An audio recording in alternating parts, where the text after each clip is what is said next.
Among those casting their votes ahead of the 27th of November are seagoing workers. I think we are left with maybe 10 hours before the first vote is cast in our next national elections, presidential and National Assembly elections.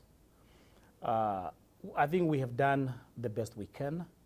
It's important to mention here that for the foreign voting process, we don't use electronic voting machines, but we use ordinary manual ballot papers.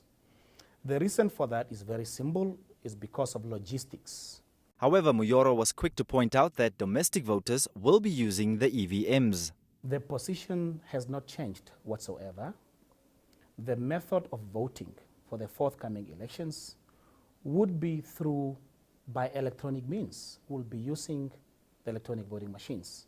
The independent presidential candidate, Dr. Panduleni Itula, through his lawyer, threatened to take the ECN to court, claiming that the credibility of the democratic process will be compromised as the use of EVMs is open to rigging. Itula, in his papers, demands that the Commission appoints qualified technicians to inspect the voting machines used for the National Assembly and presidential polls.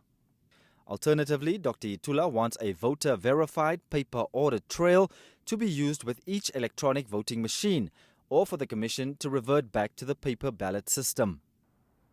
He also wants ECN chairperson Nothemba Shipea to show why she should not be held liable for the negligent storage of EVMs.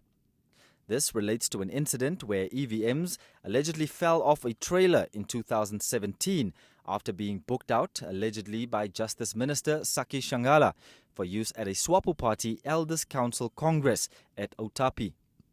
But Muyoro says the Commission is not convinced by the political party's argument to disqualify the use of EVMs over suspicions that they may be technically manipulated.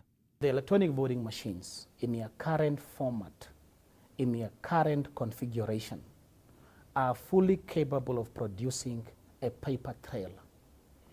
If the results generated by a particular machine at a given polling station are disputed for one or the other reason, any competent court in this country can order the Electoral Commission to produce a paper trail